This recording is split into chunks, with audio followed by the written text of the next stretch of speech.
Tongass is so big it almost defies description. Thousands of miles of coastline, hundreds of islands, and trees.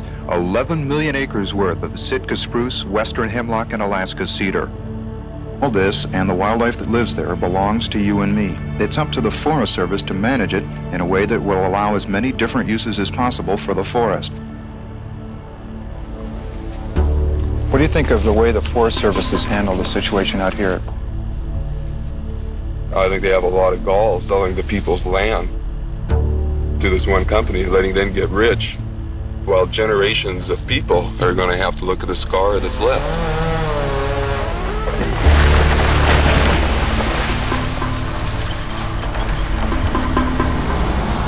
It's not just logging coming into this area that I don't like.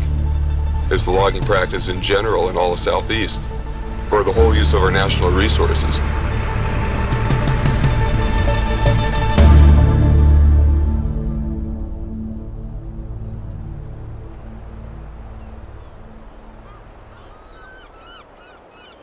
That was my neighbor Howard.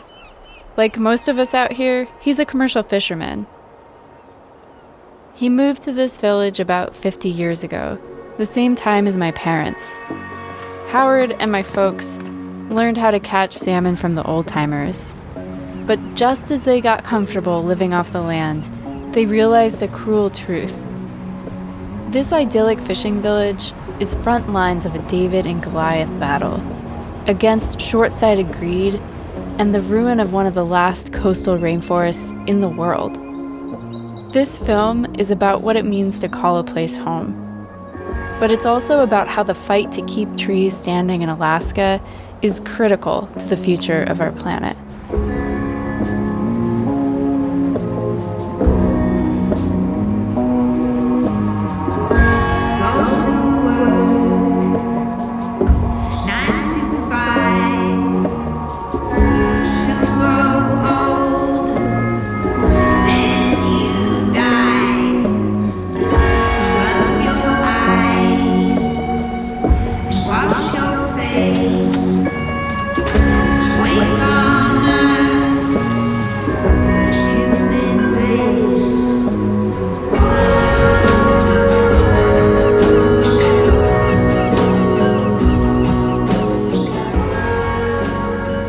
My name is Elsa, and I'm from an island in Alaska. My parents raised me on this fishing boat, and honestly, it wasn't always a great time. Seasickness, cramped quarters, clothes that smelled like salmon guts. You get the picture. But I became a fisherman anyway. Fishing made me fundamentally part of an ecosystem, entirely dependent on wild salmon, and in turn, everything that those fish depend on. This lifestyle is about trying not to take more than you need. Growing up, my family didn't have much money, or electricity, or running water. But these things don't matter much in Point Baker. I know a lot of people wouldn't want to live here, but for us, it's a fisherman's paradise. There's food everywhere if you know how to catch it. Wool shirts have never gone out of style, and no one tells anyone else what to do. There's no church in Point Baker, but there is the forest.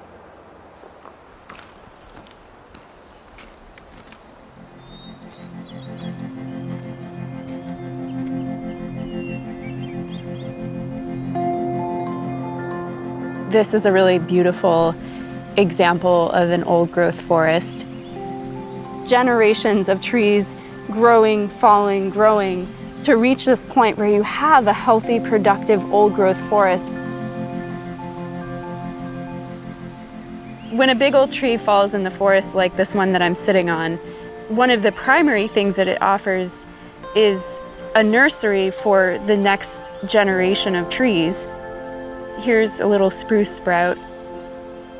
So these trees are getting a leg up, and they're benefiting from this grandmother tree that came generations before them.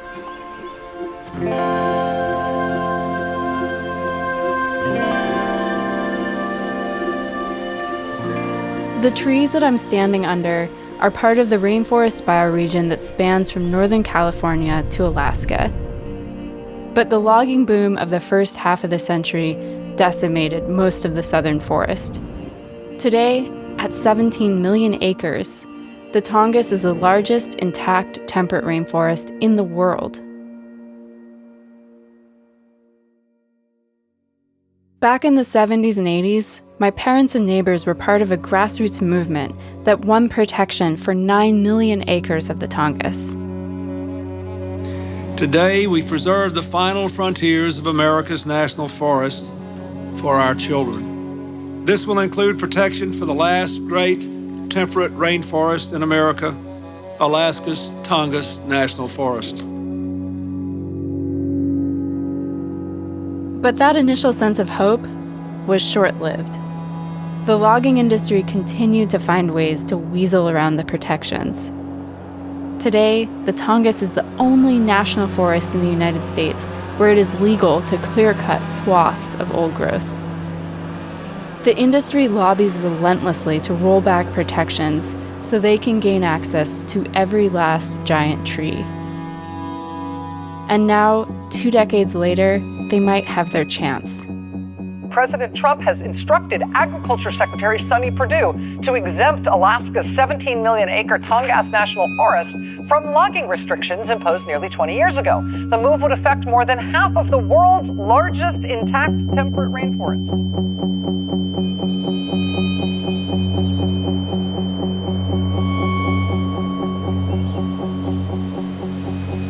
I watched this news on my phone, and I cried. I felt hopeless. Like the decades of work, protests, and public hearings of my parents' generation meant nothing. For Trump, this is nothing more than a business transaction, a favor to someone in exchange for something else. For those of us who depend on this land, this news is devastating. I didn't know what to do. And at the same time, it felt like my turn to take a stand for the forest. Salmon season had come and gone, and I had a lot of time on my hands. I had an old derelict sailboat, and I poured myself into it to stay busy.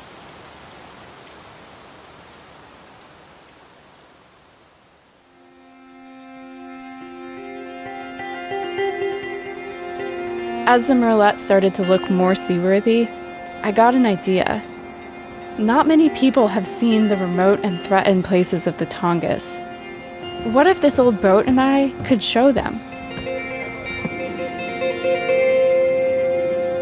With the idea lodged in my head, I coerced 2 of my friends to join me. Great day, huh? Mara is a botanical illustrator, just back from months of living on top of 2 vertical miles of ice at the summit station in Greenland. She will help us see the forest from an artist's perspective. And Natalie is a badass field biologist who has spent decades working alone on some of the most remote islands in this rainforest. A few years ago, the 3 of us shared a rain-soaked 150-mile bushwhack through the backcountry of the Tongass. And Natalie and Mara are both tough enough or crazy enough that they turned up for another round. Our main intention with this voyage is ground truthing. Ground truthing is this really incredible way to just understand a landscape by being in it. And so you notice things that you wouldn't otherwise notice. And you can also talk about what it actually means to be in a clear cut versus an old growth forest because you've walked through those 2 different places. The hope is to circumnavigate the island, which is about 350 nautical miles. We're going to visit places on Prince of Wales Island that aren't often seen by people and try to document those areas because they are threatened.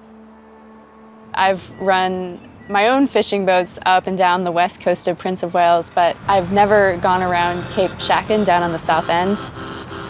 It's pretty wide open water down there, and we're gonna have to really be lucky with the weather forecast to be able to make it around safely.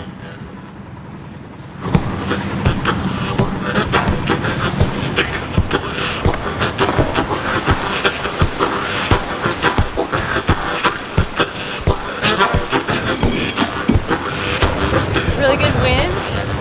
We're really getting into a groove with the boat.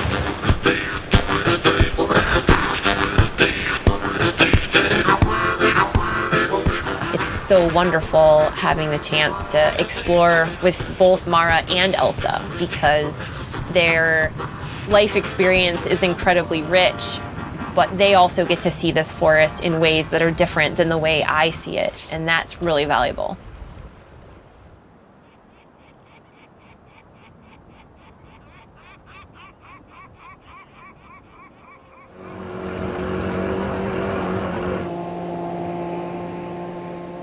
When you step foot out of your Zodiac onto the ground, you don't know what to expect. Yoo-hoo!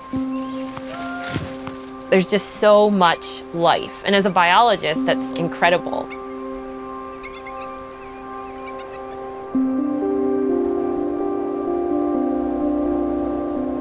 The Tongass National Forest is a coastal temperate rainforest, and coastal temperate rainforests have more biomass, more vegetation, more life than any other kind of forest on the planet.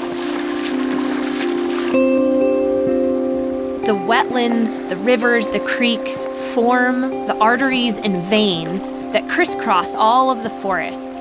And the salmon push up these rivers and streams, and they bring with them all of the nutrients that they've gathered from their time in the ocean.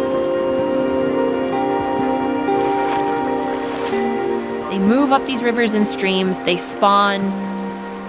As they die after spawning, those nutrients feed forests and grow the largest trees on the Tongass National Forest.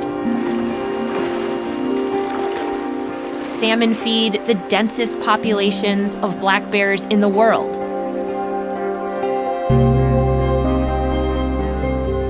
The Alexander Archipelago wolf, found only in this region, is known as the salmon-eating wolf.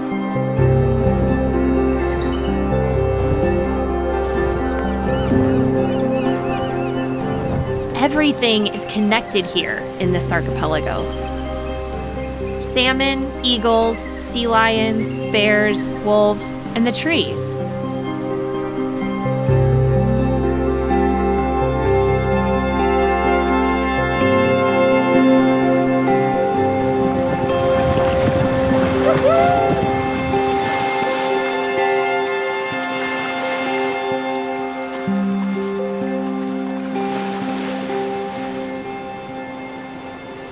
We've seen so few other vessels that we might as well be on the edge of the world.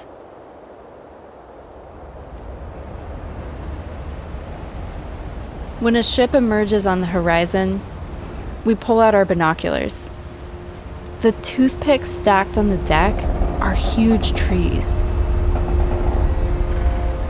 We wanted to see the timber industry for ourselves, and holy shit, here it is.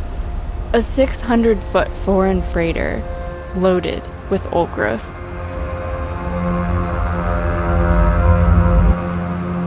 We change our route and follow the ship.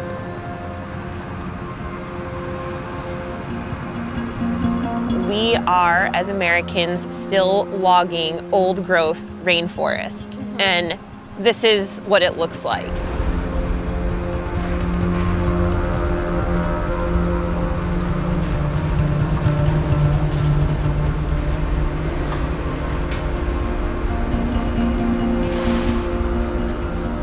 This whole process is so invisible to the American public. The logging is happening in a remote part of the United States, and then they just get put on a ship and leave without many people ever getting to see this. The reality is that it's industrial size, clear-cut logging, and that these aren't family businesses. Those logs are also costing us money to come off of our public lands. That's what's crazy. We're actually paying to have this done. We're not making any money as Americans off of any of this process. Everything about this is wrong. This is what it looks like to see a beautiful forest turned into a commodity. Who decides that this forest is worth so little? And when did we start giving away the Tongass?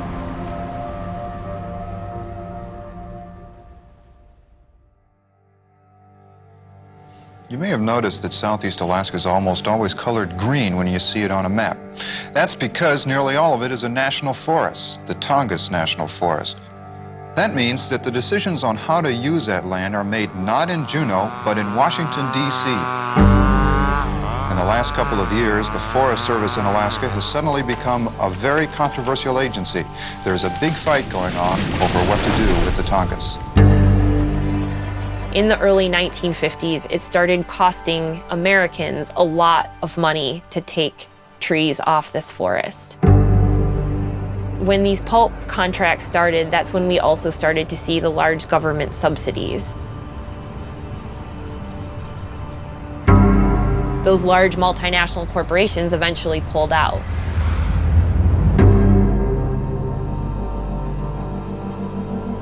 Even with all the federal subsidies, the pulp mills couldn't turn a profit. Those big mills shut down when I was a kid.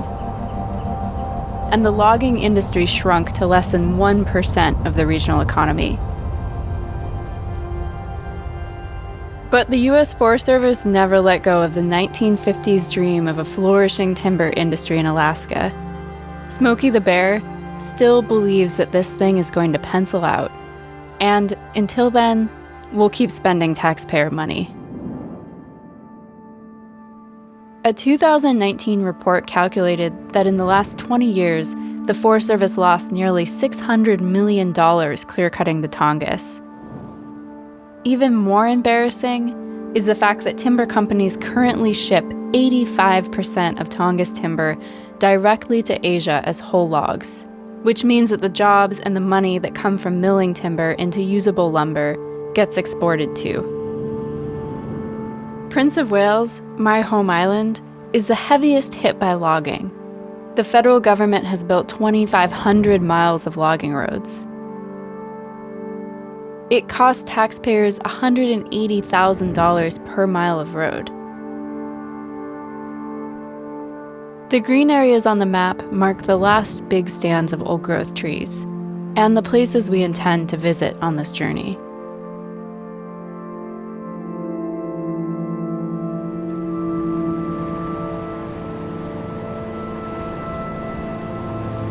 As Americans, we're choosing every day to trade our only rainforest for a myth of economic timber production that has never existed. We continue to choose to cut down these trees largely because most Americans don't know that this place exists.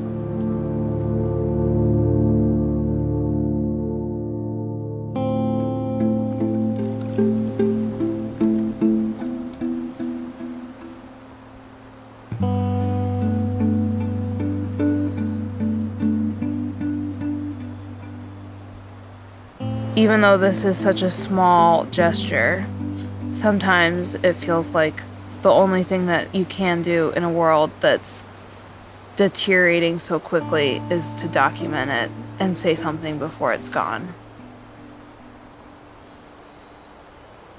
It's kind of a nice thing that there's someone on Earth that's looking at this one little piece of land, maybe before it's logged, but hopefully not, and that someone watched, or someone looked, or someone observed, someone paid attention. And I guess the paintings are my document of that.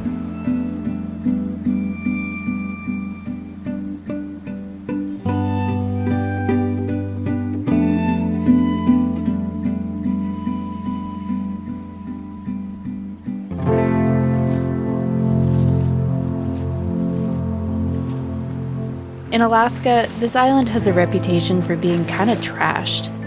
Prince of Wales is one of the most heavily logged areas in the Tongass, and communities still struggle with the fallout from the boom and bust economy.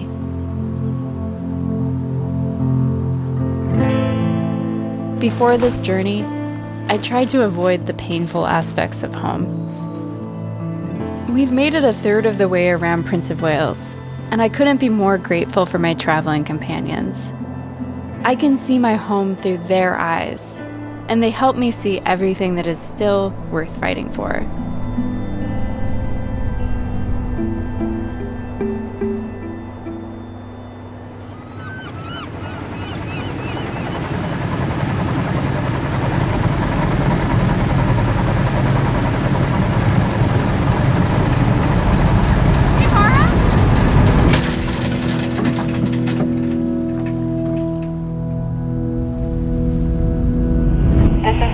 vessel Marlette. We are dead in the water just south of Scrub Island Light.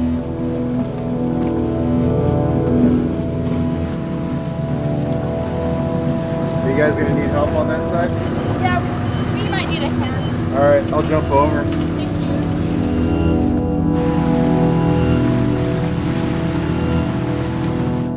Elsa's been spending the last 3 hours down in the engine room trying to get the engine started, and it died repeatedly. And so we had the help of wind, and we were pushed north and almost all the way here, and we just caught a tow for the last mile and a half.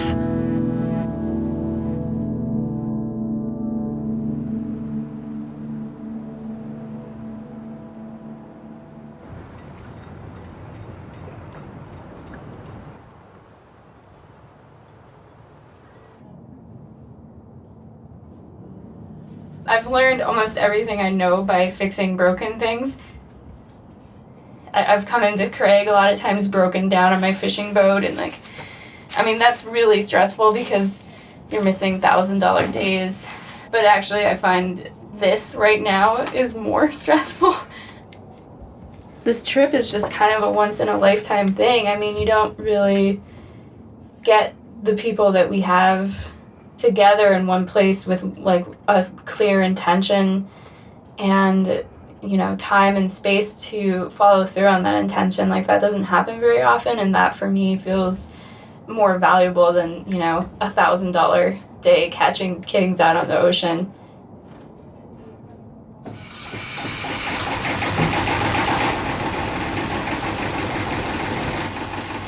She's not your average tree hugger. She's got a lot of different roles to play.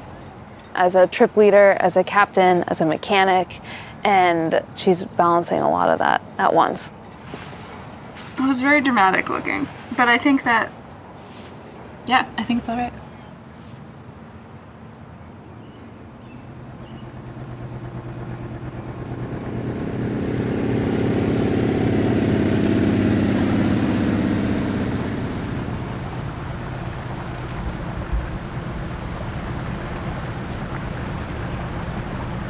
That's awesome.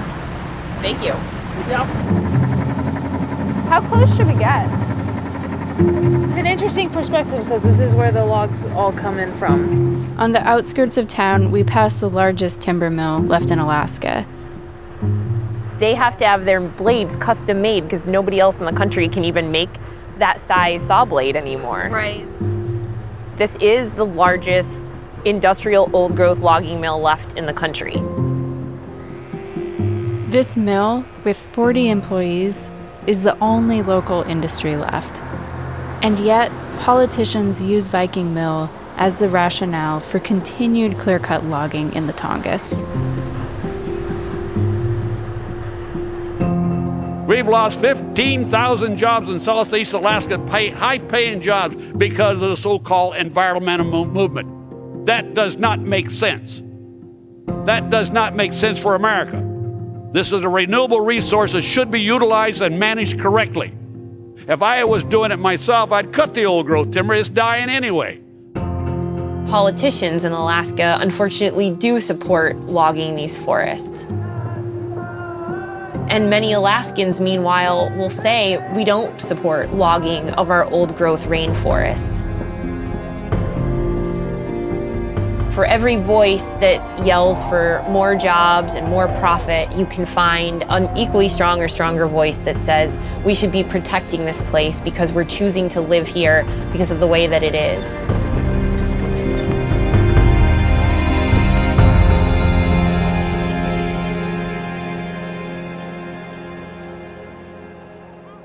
Before colonization, humans' relationship to the rainforest was profoundly different. Most of what is now known as the Tongass is Tlingit-Ani, and to the south are the homelands of the Haida and Tsimshian people. My friend Marina has invited us to visit her home, the Haida village of Kasan.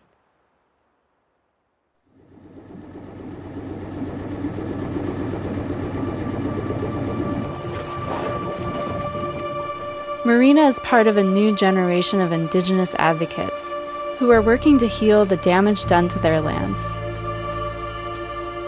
We're always fighting to protect our ancestral land. And we shouldn't have to beg. We shouldn't have to beg for clean water. We shouldn't have to beg for clean air. We shouldn't have to beg to let trees stand.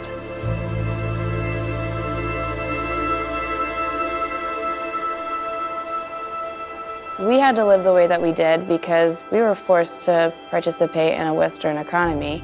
And my dad had to do what he had to do to put food on the table for us. As a child, my dad spent a lot of time at logging camps. He built almost every single road on the island. One day I'm being taught to ask the tree for permission just to take its bark, and the next day he has to go to work and he has to clear cut down all of these trees. And as a little kid, I remember thinking it was so normal because everybody's dad was a logger. And then all of a sudden, all of the loggers were gone. And it didn't make sense until I was an adult that it clicked. Oh, there's no more logging anymore because they logged all of the trees when we were younger. And my dad was part of that.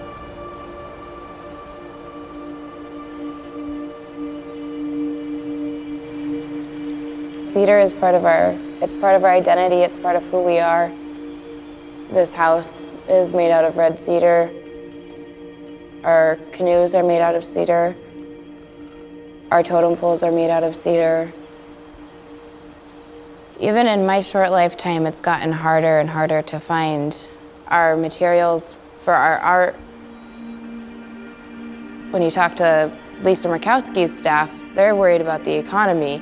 They're worried about Viking lumber and how they employ a few dozen people when our indigenous economy, people don't understand, it's still huge. There are a ton of people that only weave and only sew and only carve for their entire life. That's their living. And now having access to these materials that we've had for over 10,000 years is becoming harder and harder and harder to find.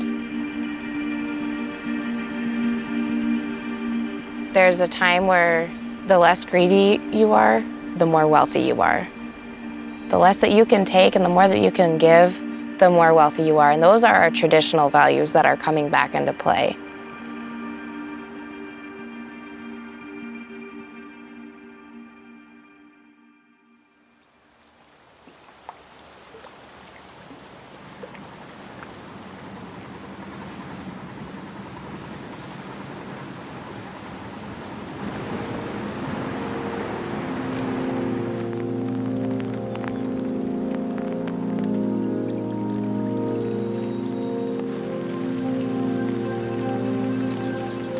Our nation's public lands are a huge part of our climate solution.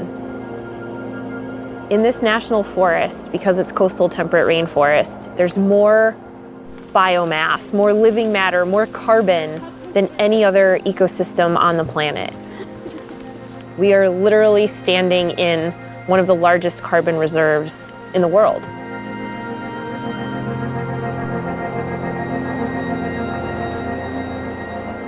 This forest is not a renewable resource.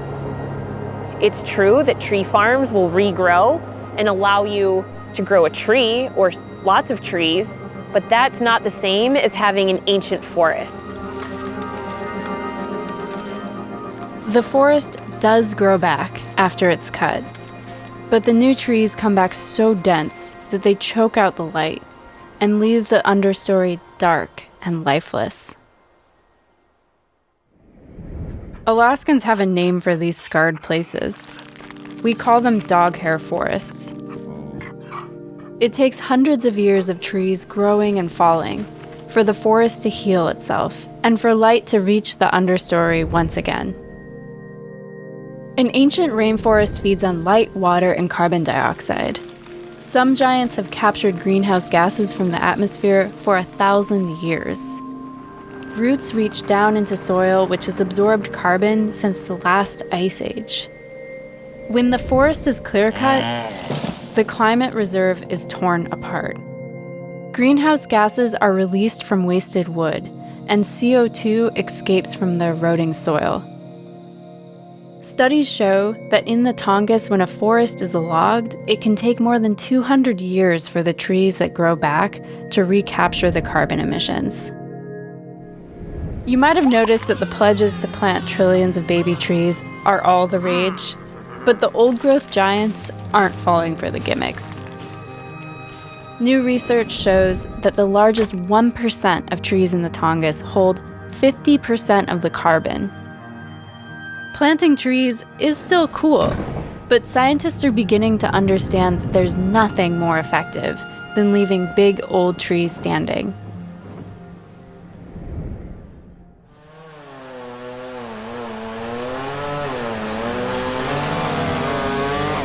When we log our last great forests, we are unleashing hurricanes on New Orleans, melting glaciers in the Andes, and wiping out coastal communities from Bangladesh to New York.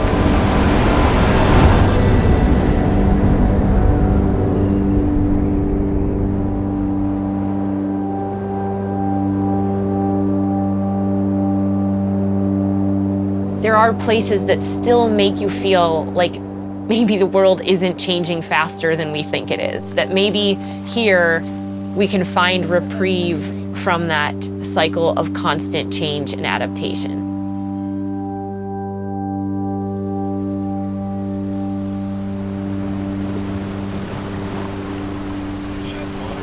Forecast issued at 4:11 a.m. Saturday. Sumner Strait, today, southwest wind 15 knots. Seas 4 feet. Showers. Sunday night, southeast wind 30 knots. Gusts to 45 knots. Seas 6 feet. Rain. Monday, southeast gale to 40 knots, becoming south 25 knots.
I knew that somewhere over here there was going to be logging when one of my friends told me about it.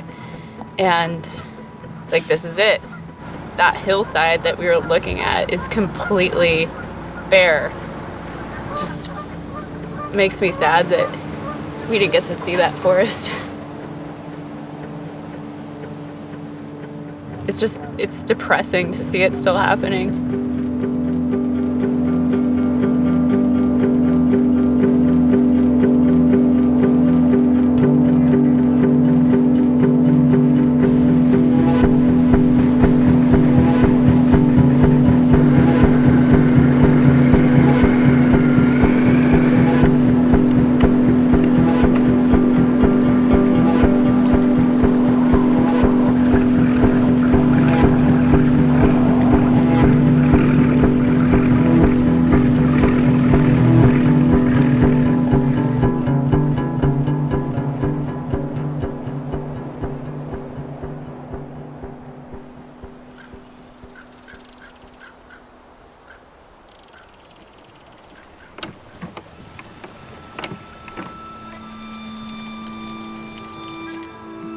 I'm sad that not more Americans see this, know what's going on, and are angry about it. Not everyone's ever going to see this place, and that's fine. People don't have to see and immerse themselves in places to care about them. We all care about a lot of things that we've never seen or been a part of. So many of our public lands have been laid to waste.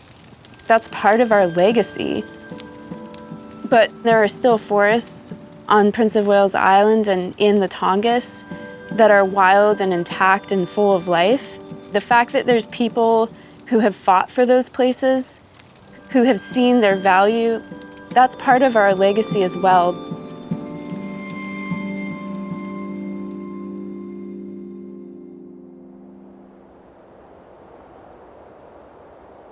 With the wind at our back, we set a course for home. We are about to return to Point Baker and close the circle on this voyage.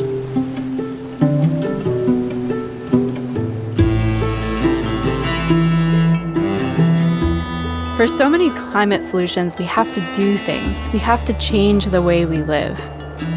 In this case, all we have to do is stop and let these ancient forests do what they've done for this planet for thousands of years. And there's still so much to save. I could have never done this journey alone. It doesn't matter that Natalie grew up in Detroit and Mara comes from the prairies of Montana. We are all guests here, and yet the fate of the Tongass is something we hold in common.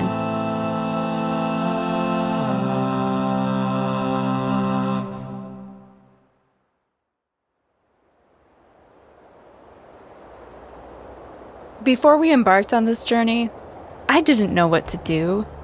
I wanted to take a stand for this forest in the way that my parents had, but I wanted to find my own connection. I wanted a story that I could tell the Forest Service, my friends, my grandkids. I wanted a story that I could tell myself when it started to feel like it might be easier to ignore that this was happening. Each of us has the power to move the dial, to change the conversation, even just a little, if we care deeply enough about something and pour our whole self into it.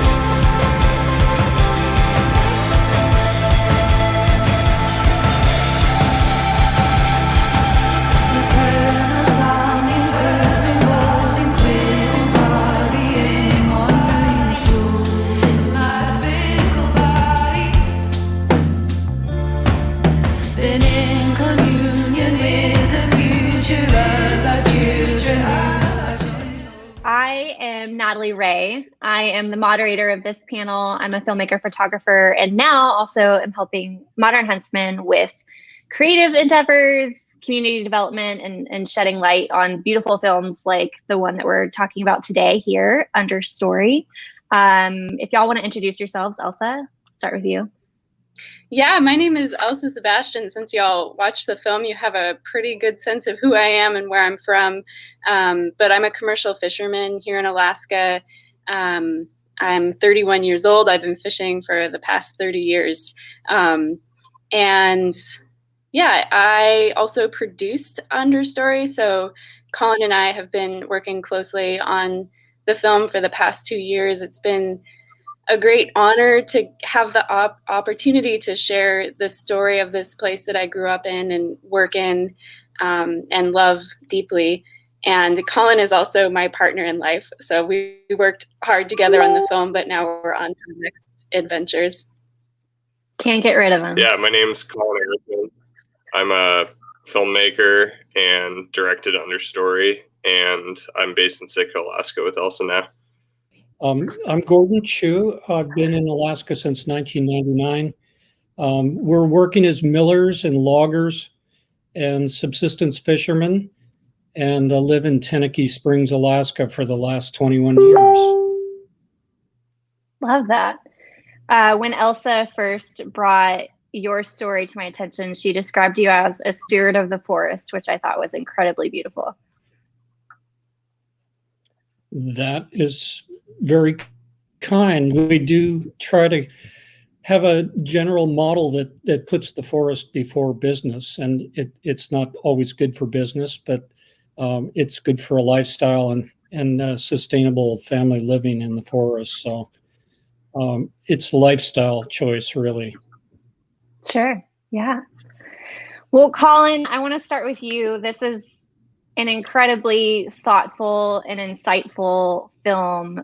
I just really want to know, why were you inspired to tell this story to start?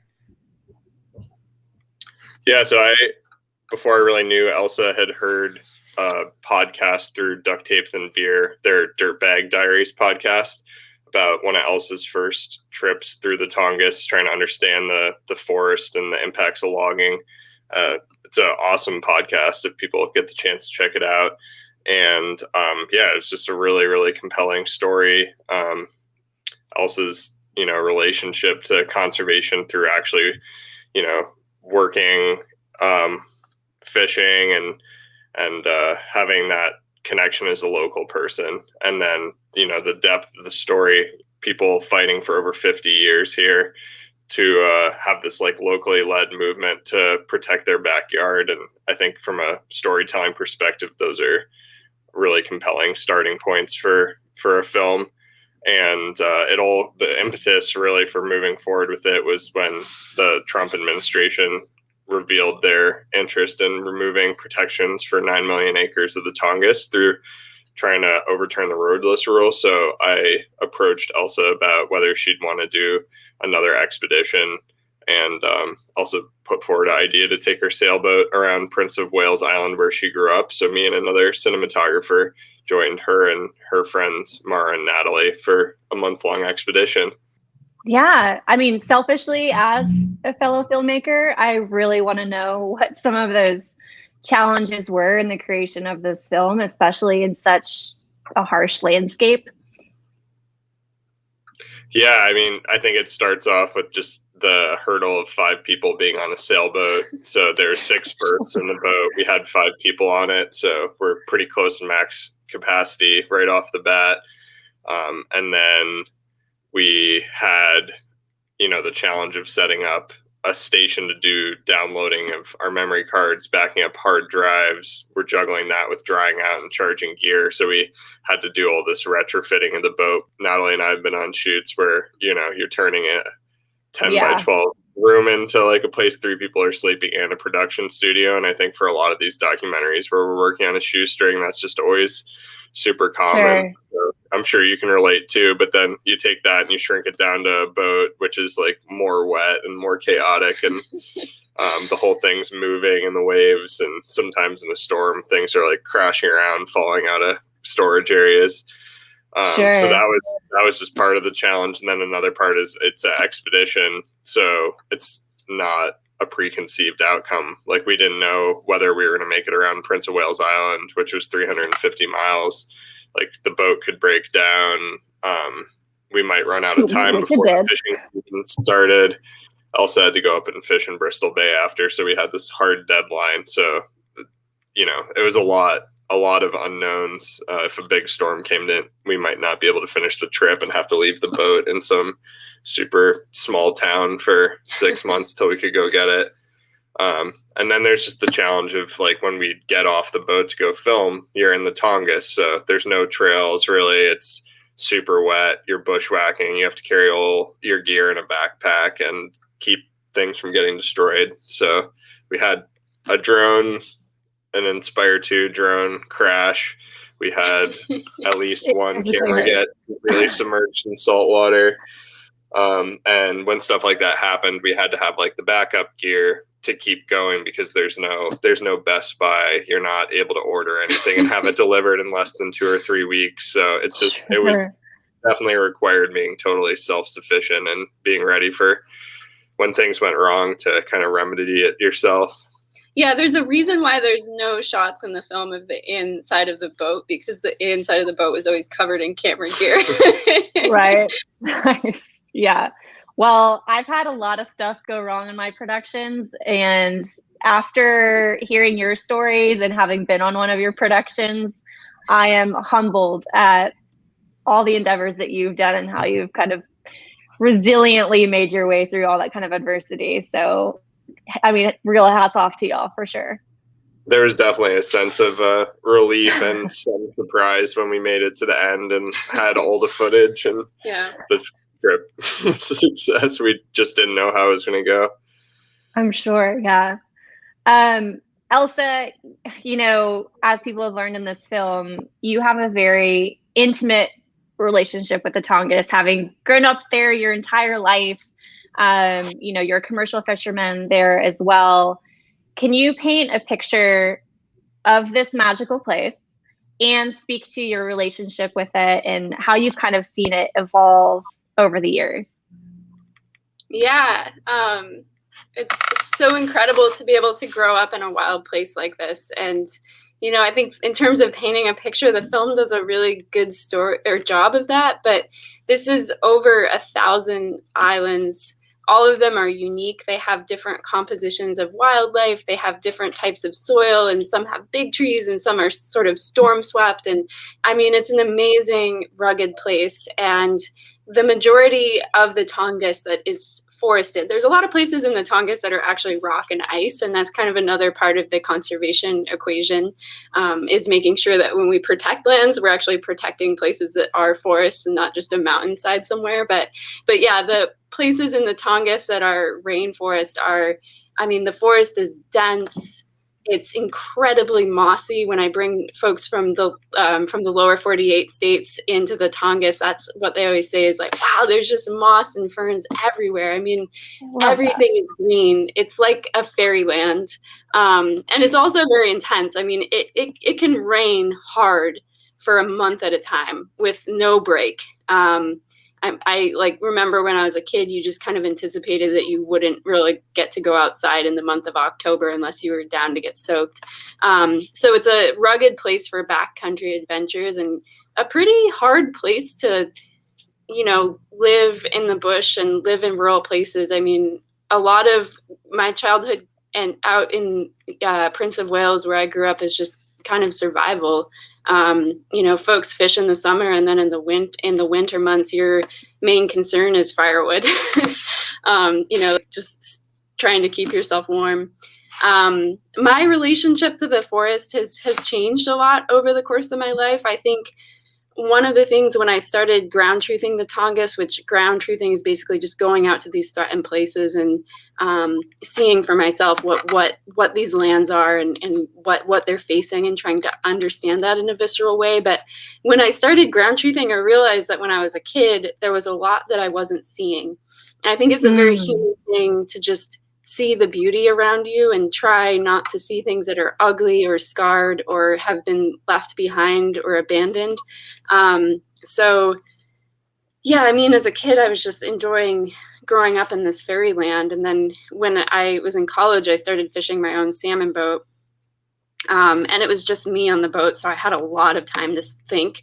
And I was fishing along these rocky rainforest coastlines and, you know, looking up at the trees and also starting to see, wow, there's a lot of clear cuts. Like, there's places in the Tongass that have been hammered.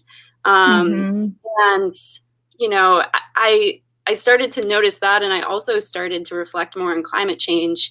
And actually, some of those years that I was fishing by myself in the Tongass were the years that the Pacific Ocean was warming significantly. There was the blob. I don't know if y'all remember that. I think that was like 6-7 years ago now, that the Pacific was super warm, and there were just all these die-offs of whales and sea lions and birds. And so I started thinking more about climate change. And, you know, that combination of climate change and logging have pretty devastating impact on natural systems, especially salmon. And then in 2017, the political landscape changed significantly.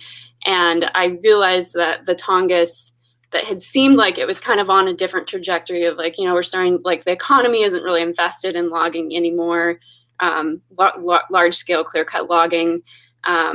commercial fishing and tourism are the main drivers. And it just felt like things were kind of shifting in the right direction. But then in 2017, it was back to that extractive mindset of, it's kind of all on the table again. And so that's when I started doing ground truthing projects.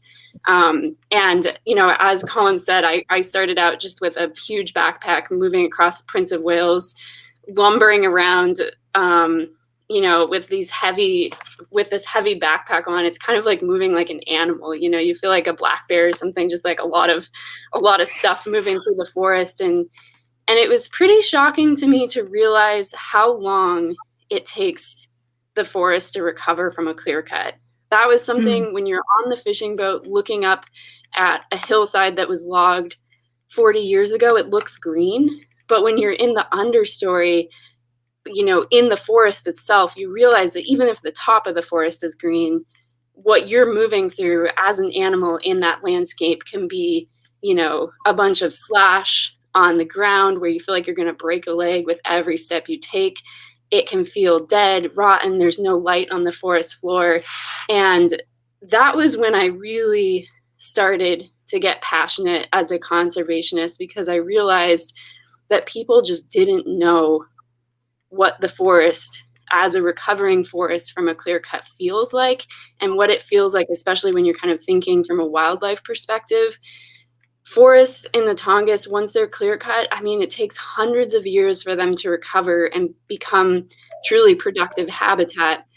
Gordon can speak to this better than me. There's definitely things that you can do to restore a forest. But I realized on that journey that if we keep clear cutting at the rate we are, especially with climate change, we're really going at a certain point, it's really going to catch up to us. And these island ecosystems that are sort of, they're surrounded by ocean and they're relatively small. There's definitely real concern about fragmenting those to a point where they just won't really be able to recover and won't be able to support the healthy populations of wildlife that rural communities like the one I grew up on depend on for our subsistence lifestyle. So yeah, that's been my journey, and sorry I went on for quite a while. A lot. It's gosh, there's so much I want to learn and hear more about that, but I'm gonna switch over to Gordon real quick while we're talking about logging. Gordon, you weren't part of Understory, but you were featured in their other short film, One Tree at a Time, that Elsa and Colin produced, which was also an incredibly beautiful film. And I was moved by how insightful and concise and articulate you were, where you could convey things that, generally speaking, could be a little bit more difficult to articulate in a way that was tangible and digestible. So I applaud you for that. Could you provide just a kind of a quick maybe definition for those watching of what a selective approach versus clear cutting is? To be honest, clear cutting is deforestation, and it removes all the trees, all the habitat for all animals, and takes many, many decades, centuries to restore, as Elsa pointed out. And a selective approach thins the forest, which is easy to understand that it reduces competition for soil, nutrients, water, and sunlight, the components to tree growth. So a careful approach to forestry can include a selective harvesting of trees. It does mean you're not going to make money like if you mow down the forest. And we've been getting better at doing this carefully and quickly all the time as we do more experimenting. And we're using to do this in clear cuts. We're using roads that have already been built. They're skid trails that they originally used to drag the trees out. So we're pushing the alders out of the way on those roads, cutting them. And alders are nitrogen fixing, fast growing, short lived trees that repair the forest, but they're on roads that we need to get into the timber. So we're not making new roads. We're not pushing over conifers.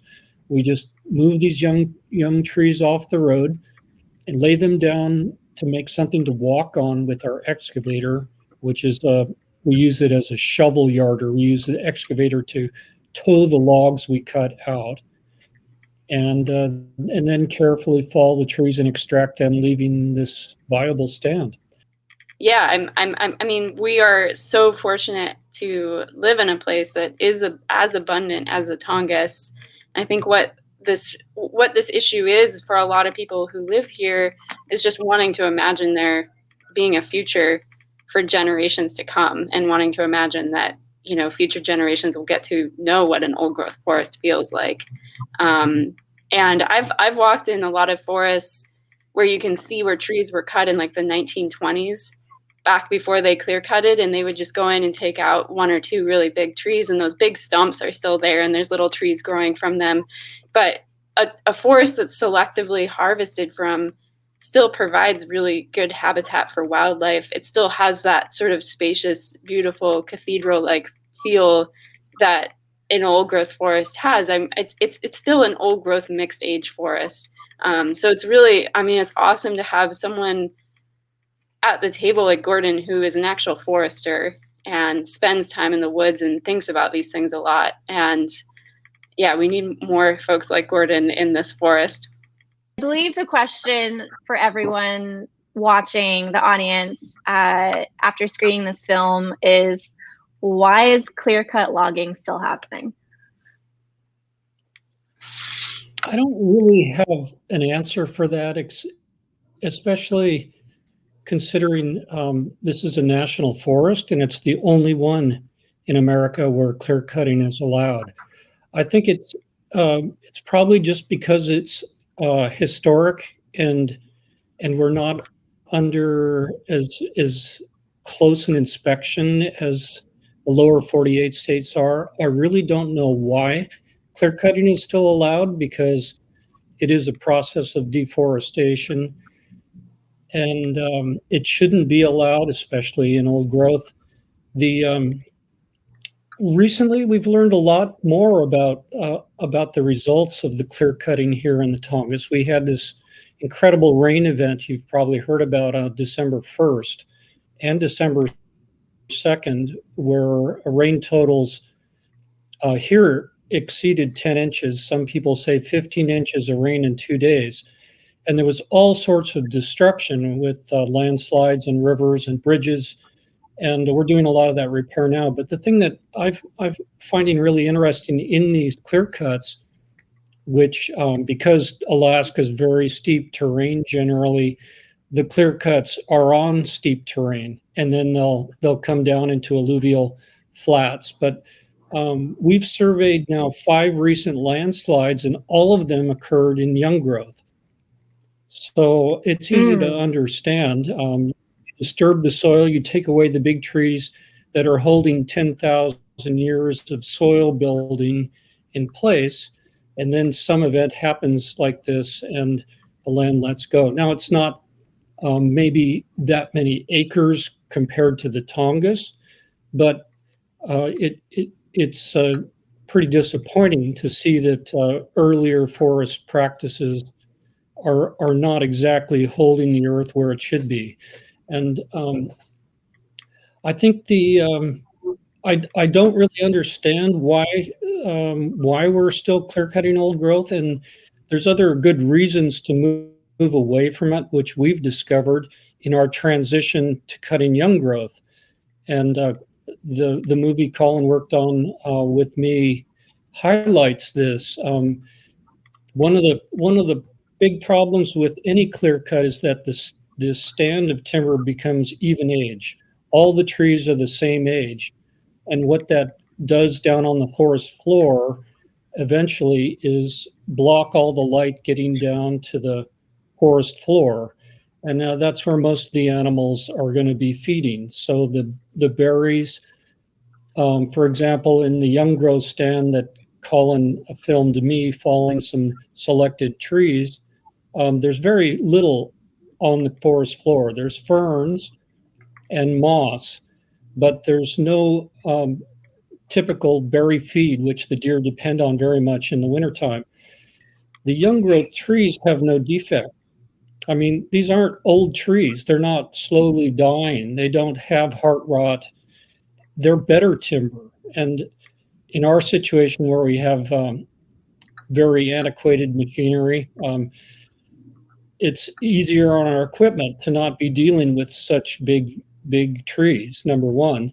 But number two, when you think about decking a log and cutting it into lumber and having to throw away a bunch, and in the process, you've destroyed habitat for bugs and birds and squirrels and other animals in the forest, it just doesn't seem to make much sense. So we've had to develop our own business plan that that sort of develops a market for young growth in Alaska, because there are some big industrial problems with selling young growth. Number one, we aren't timber graders, and this is a big challenge because lumber, to be used commercially in industrial and public facilities, has to have a grade stamp on the lumber.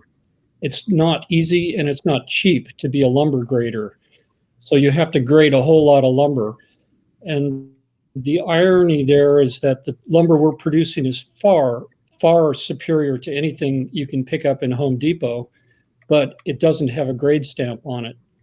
So, you know, one of the things that would help the transition to young growth away from cutting any old growth, and especially clear cutting old growth, would be to open up young growth lumber to those markets that we're sort of banned from. People can build their own houses, do their own products with our timber, but you can't be using it in commercial and industrial scale and public facilities unless it has a grade stamp on the lumber.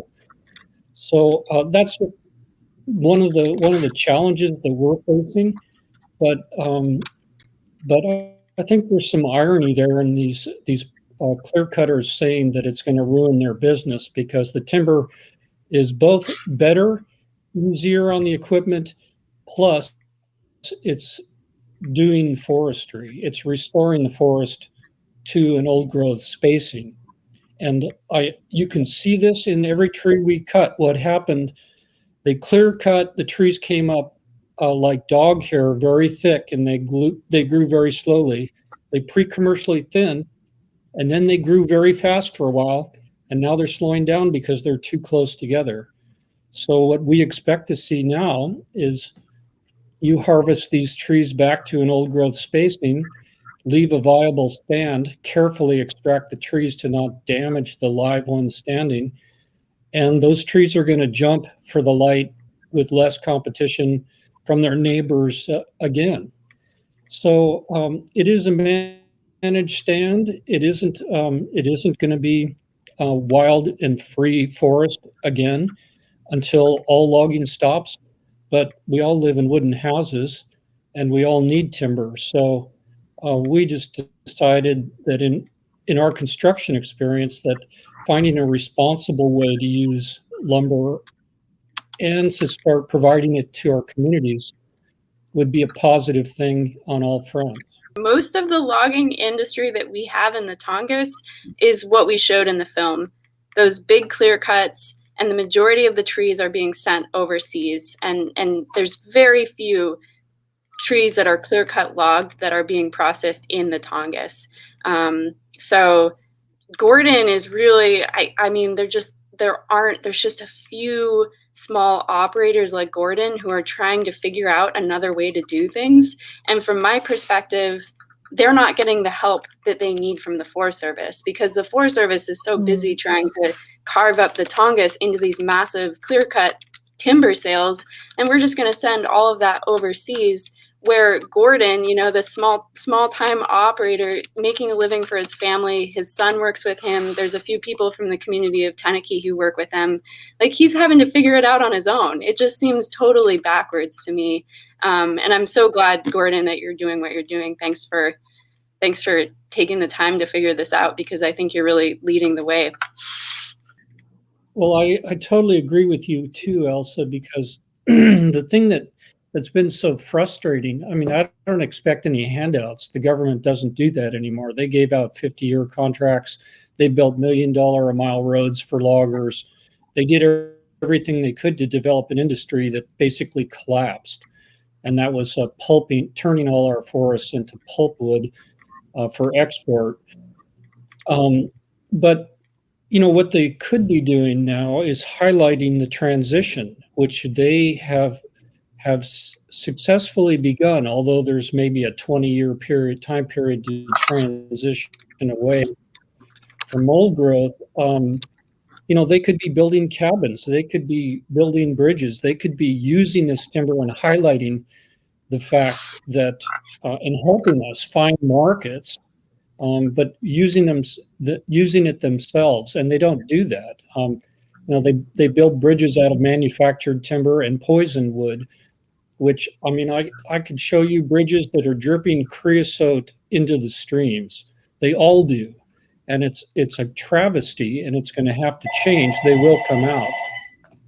Yeah, I'll just say that it was a really interesting part of the film process to do the research, digging into these studies that are coming out on Pacific Northwest forests, including Alaska, how they respond to logging and how carbon is released through that process. And the science is just every month there's a new study coming out, and it's a really big field of research. And throughout the 2 years making this film, I think the scientific research became less and less conservative about the predictions. So I guess the thesis for the film that, the Tongass plays a huge role in stabilizing our climate, and that logging has a large impact on that carbon sequestration. Like, that argument got stronger and stronger as more research was done over the last couple of years. So it's neither Elsa or Gordon and I are climate scientists, and it's so complicated. It's really PhD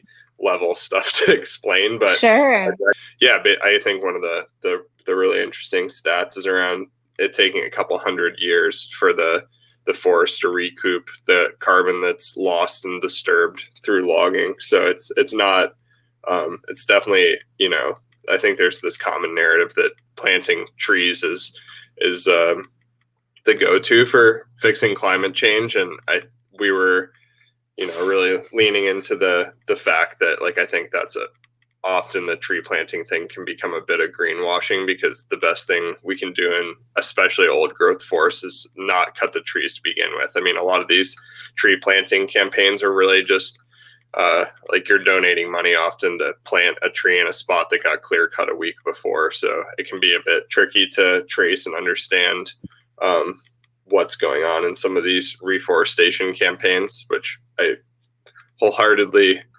support people helping reforest as well. But I think we should also be trying to protect the last little scraps of old growth we have left in this country.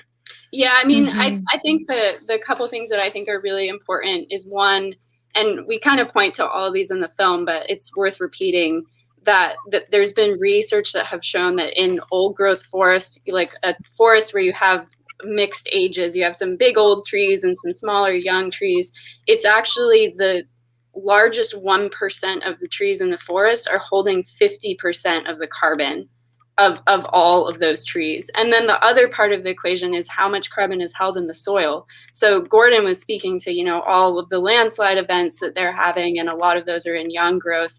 But when you cut down a forest, I mean, you're basically destabilizing an entire hillside, and you have all of this carbon that's held in the mosses and the understory and the soil, and all of that gets destabilized. And I don't think, it's not this clean thing where you cut the trees and then you build houses and that's holding all the carbon, like your house is now the carbon reserve. Now it doesn't work like that. It is the intact, living, breathing system of a forest that is holding carbon.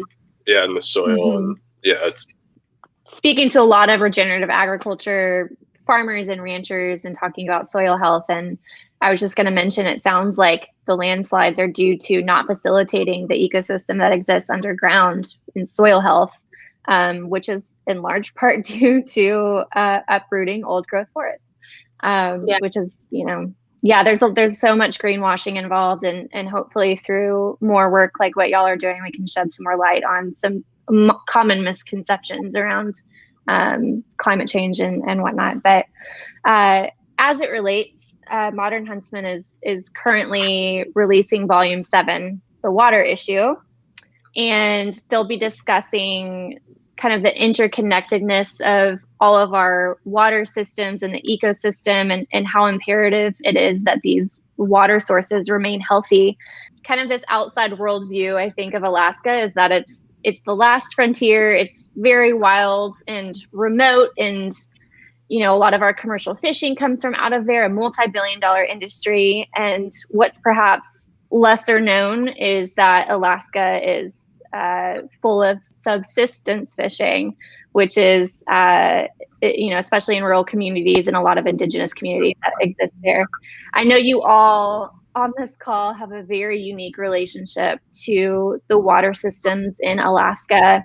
And I just love to get your feedback on, as your relationship with the water goes and with fishing, and especially with salmon fishing, what the effects of logging have been on the fishing industry and the health of the aquatic ecosystem.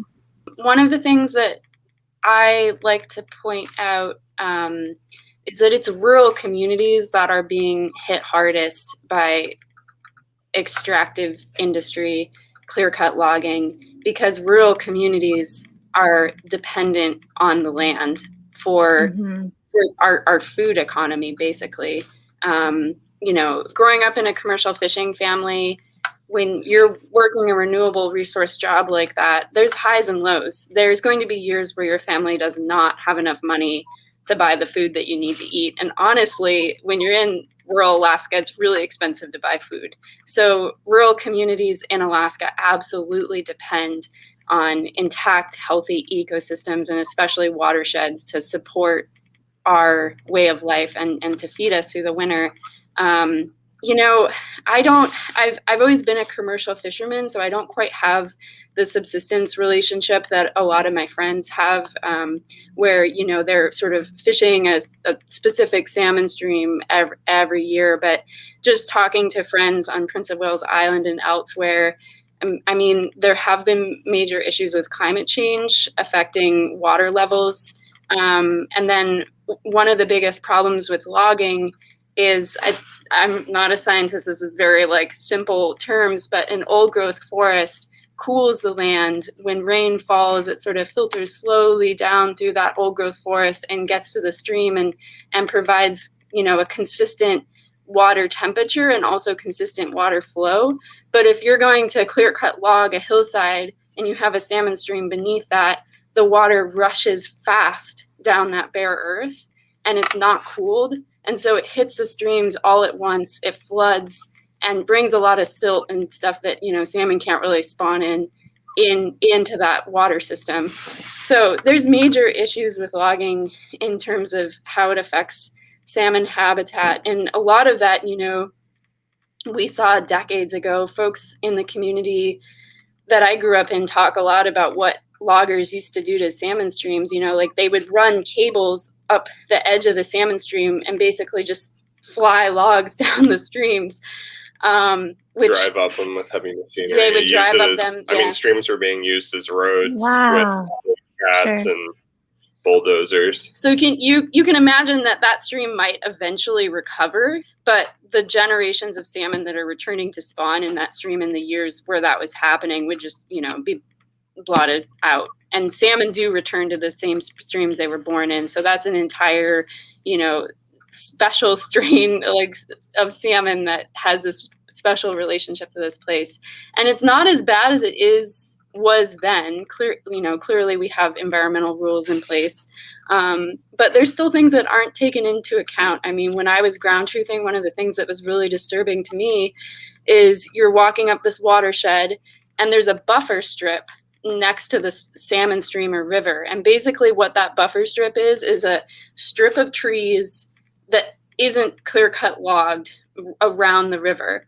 And you would think, oh, nice, cool. You're going to have that cooling effect. It's going to, hold that system stable.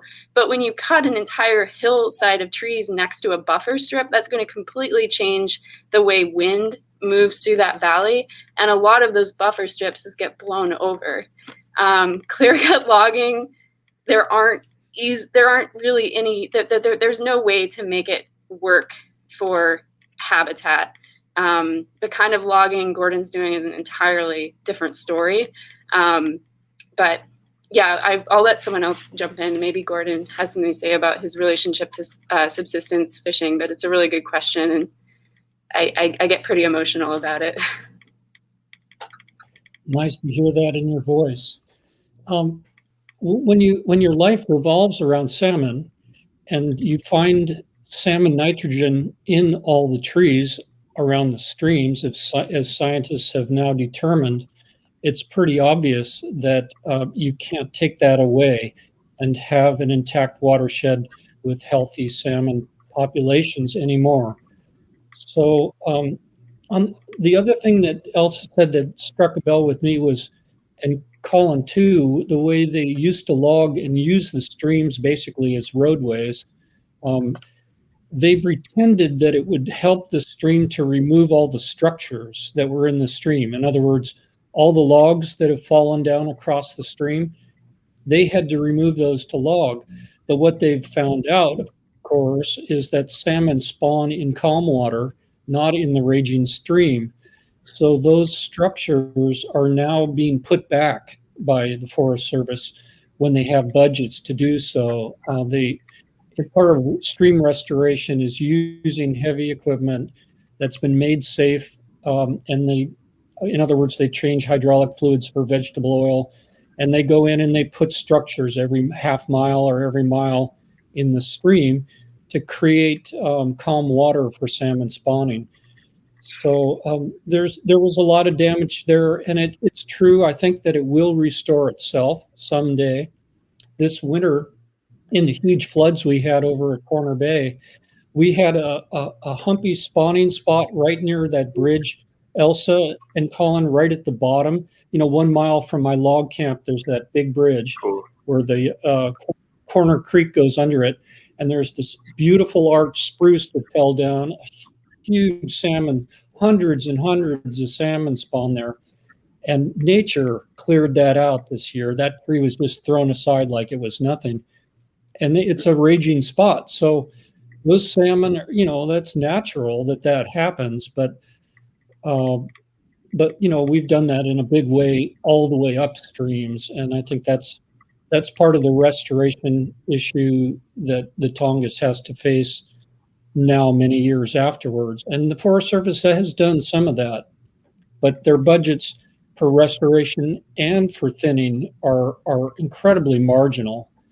We haven't seen any significant thinning in the last 13 years on our road system. Occasionally they'll do 200 acres here or there, but most of the stands are actually too big to thin now. And so if they thin them, and they do this still, the trees pile up. Maybe they're 6-inch diameter now, too big for a pre-commercial thinning, but they'll be 15 feet tall piles of brush. So no deer access for 10 years, 15 years. So, if you're going to manage a forest, you have to take it seriously and do things on time, or else it's going to take hundreds of years. And it will happen. There's no question after we're all gone. All human beings are gone. If that happens, this will all manage itself just fine again, because natural selection has a way. But as human beings, our lives are pretty short, and we're pretty impatient. And we do need timber. We can get it from these disturbed areas and improve the forest. That's my belief, or else I wouldn't be doing it. Colin, maybe you can speak to subsistence fishing a little bit too, since a lot of the work that you do and a lot of the projects that you have coming up are kind of speaking to indigenous communities especially. But also you came from a rural background. So having moved to Alaska to another rural community, in addition to subsistence fishing and the effects that you've seen, what have you been learning from these small communities?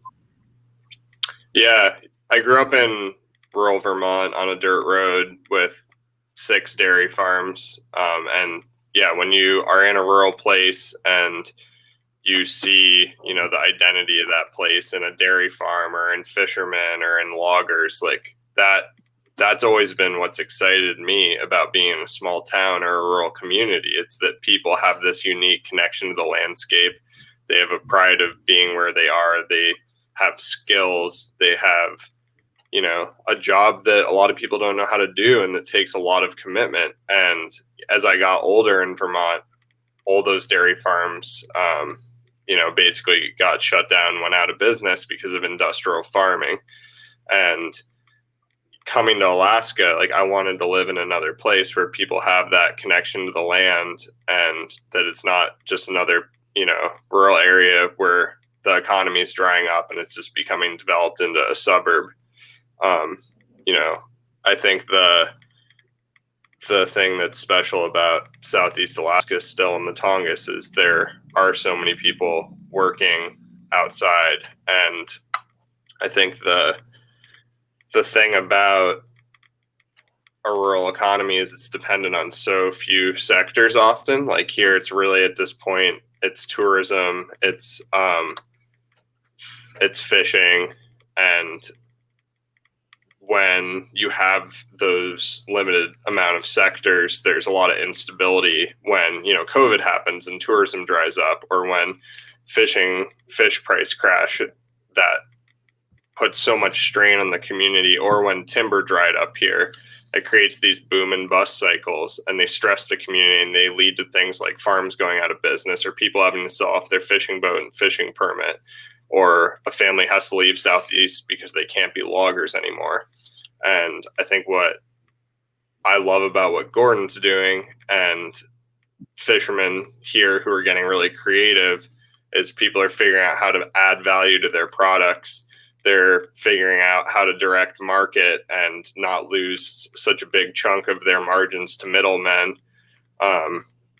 And I think that is really inspiring. And I think that's really the only way rural communities in the U.S. are going to hold together, if they're going to still have these economies connected to the landscape.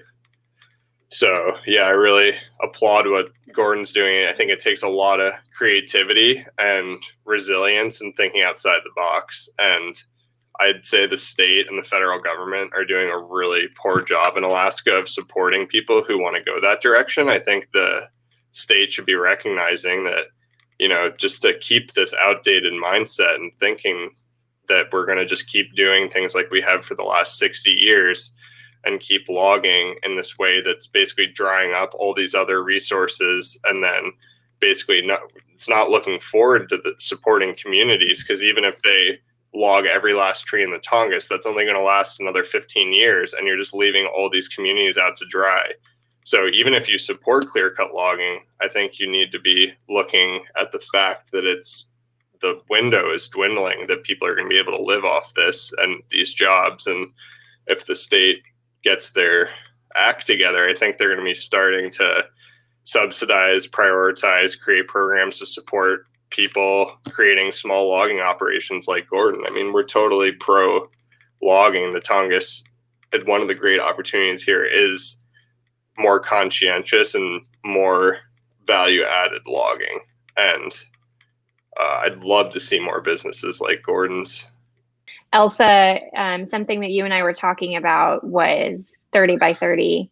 And I was wondering if you could shed some light on what that is for people that don't know, and how you think that environmental effort or program, or however they're going to end up approaching it, could potentially help the environment in Alaska, specifically the Tongass. Yeah. 30 by 30 is fairly abstract right now, but it's also really exciting. For those of you who haven't heard about it, 30 by 30 is an international effort to protect 30% of the world's lands and 30% of the world's waters by 2030. So the justification for this is both the climate crisis, but also the nature crisis. And one of the facts that's thrown out quite often to, justify the idea that we are in a nature crisis is that 1 million animal and plant species are now currently threatened by extinction. But 30 by 30 is also acknowledging that protecting wild places is a huge part of the climate solution. And yeah, I would say that when the Biden administration first started talking about 30 by 30, there were some rumblings of discontent here in the local fishing community, because the fleet was immediately concerned, like, oh, this is some kind of top-down thing, and all of a sudden we're going to have all these waters that are marine protected areas, and we've been fishing these places for generations. And there was definitely some anxiety around that, but immediately the Biden administration started having meetings with local leaders from the Tongass, from these fishing communities. And pretty quickly we realized that actually this isn't top-down conservation, this is community-led conservation. And one of the things I'm excited about with the Tongass is we, as a region, just got drugged through this roadless rule making process, basically when the Trump administration said that they wanted to exempt half of the Tongass from these protections that we've been living and working under for the last 20 years, and communities have been fine with it. It's been working out, except maybe for the clear-cut timber industry, which is less than 1% of the economy, so not really anybody. We got drugged through that process, and Southeast Alaskans showed up strong for the Tongass. The local meetings that were held by the Forest Service across the region, it was like over 90% of testimony from those meetings was in favor of protecting old growth forest and continuing to have the roadless rule in place. So I feel like the region has really shifted the way it values the forest, and people are able to articulate now all of the things the forest provides us. So in my mind, the Biden administration has a pretty clear directive from the people of the Tongass that we care about this landscape, we care about this forest, we depend on it, and we want to see it protected in a big way. And the details of how we're going to get to 30 as a nation aren't defined. As I said, like it's still kind of this ambiguous thing. And community-led conservation can be a really slow process. But I think in the Tongass, we have a unique opportunity to take action pretty quickly. And also the numbers, like the amount of carbon that we would be saving would be huge. Colin was mentioning that as we were making this film, that the science was, starting to get pretty confident and really starting to develop a strong set of facts about the Tongass. And actually just within the last few months, a researcher that's been working with this region for decades released some papers that showed that the Tongass actually holds 44% of the carbon that is held in all of our national forests. So our national forests are a huge part of the climate solution, and the Tongass is about half of that solution. So I am pretty excited that the Biden administration will take the permission that we as a region are giving them to move forward in conserving the Tongass. And hopefully when the Biden administration shows up at the climate talks in November, protecting the Tongass will be one of their international commitments as part of 30 by 30. So another region that we're talking a lot about is Bristol Bay. That's another part of Alaska where local people have come out strong in support of permanent protections. So we're hoping that the Biden administration hears the people of Alaska and recognizes that, it can get a long way towards these conservation goals by protecting the Tongass and by protecting Bristol Bay. So both of those areas have huge renewable resource economies. And when I'm talking about renewable resources, I'm not talking about old growth trees that take hundreds of years to recover. I'm talking about salmon that are coming back to spawn every summer, and tourism that's dependent on intact, pristine scenic places to draw in visitors. Absolutely. Thank you so much for shedding light on that. 30 by 30, I think, is going to be coming up a lot in conversation, especially with this window seemingly quickly closing now that we're in 2021. So the more that people can get, educated and involved in what that is and what that could look like, and having a voice in what that could look like is really important.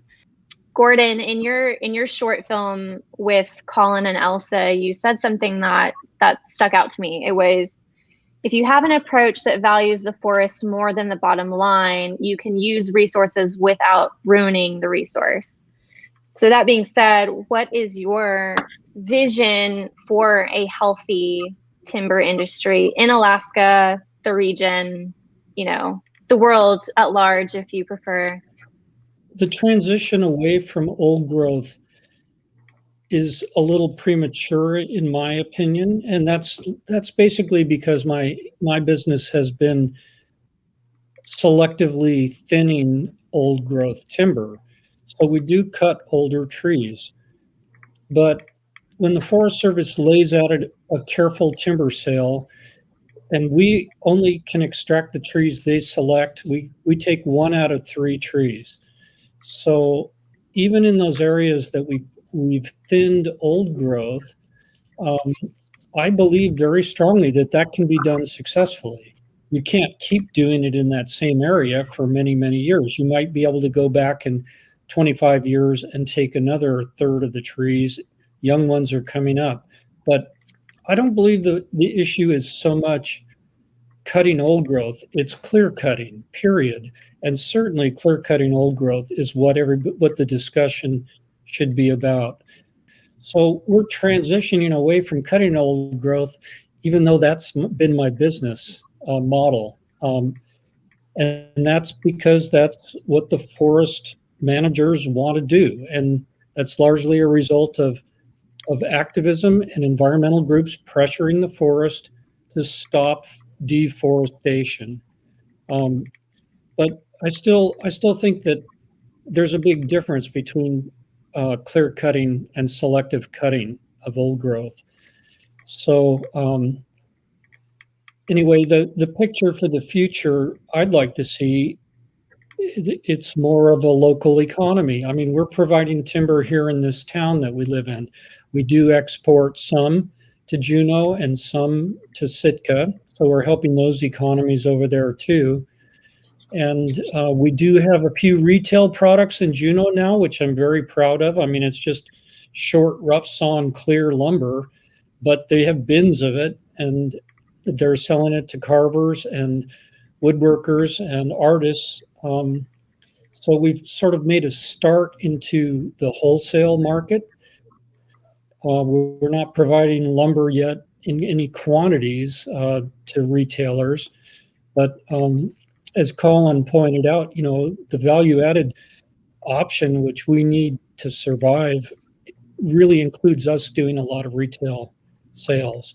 But I think your question was more about the selective approach, and I believe that can still be done safely and responsibly in old growth. This is how Europeans have been cutting for years and years and years and decades, because they've been having to manage their forests for a lot longer than we have. We still have the frontier extractive approach happening here in Alaska.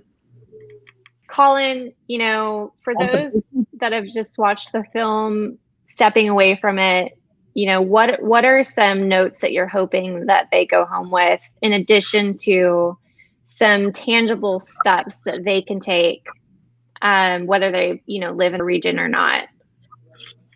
Yeah, I think just going back to the point previously around diversifying rural economies and stabilizing them and keeping the money in the community. I mean, I would encourage people, if they're inspired by this film, come up to Southeast Alaska and visit and look into ways you can travel here that aren't on a cruise ship and maybe aren't a charter fishing operation, but how can you come up here and, stay in a small hotel or rent someone's cabin and eat at a local restaurant and maybe find a boat charter that's going to share more about the ecology and maybe take you fly fishing, catch and release. And there's so many creative and incredible ways you can travel up here and experience it. And I know you'll become a steward if you visit here. And I think a big part of understanding how the economy is going to work so that communities can stay strong here is going to be looking at tourism and a different model of tourism that's more regenerative and low impact and keeps more money in the community. Because, you know, right now tourism is important, but a lot of it's being captured by large corporations and cruise ships. And I think that's really the big pattern I feel pretty fired up about right now. It's the universal piece all across the country, is that rural economies are suffering because finances are being centralized by big corporations that drive local businesses under, or they scoop so much from the middle that producers like farmers or loggers or fishermen can't make a living anymore. So I think I just really encourage people to look into where you can buy fish online from someone like Sitka Salmon Shares that's going to, you know, be cooperatively owned, where that money can, you know, come back into a fishing collective and give people the opportunity to live up here.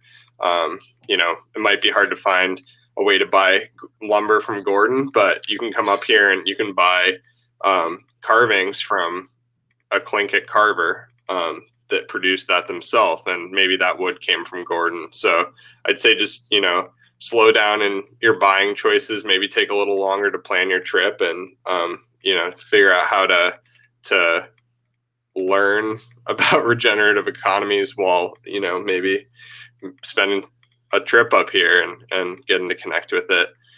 And then I'd say, you know, on a really simple level, if you want to just learn more right after this, you can go to our website, tongassfilm.com, and we've got a lot of blog posts and info on how to get engaged. And again, we're going to have a community screening guide. Understory is going to be available free online for the public from this fall. We're going to release it, and it's going to be available permanently online with that community screening guide. So if you want to get people together, if you're a teacher, there's going to be some really cool opportunities for this just be open source educational resource.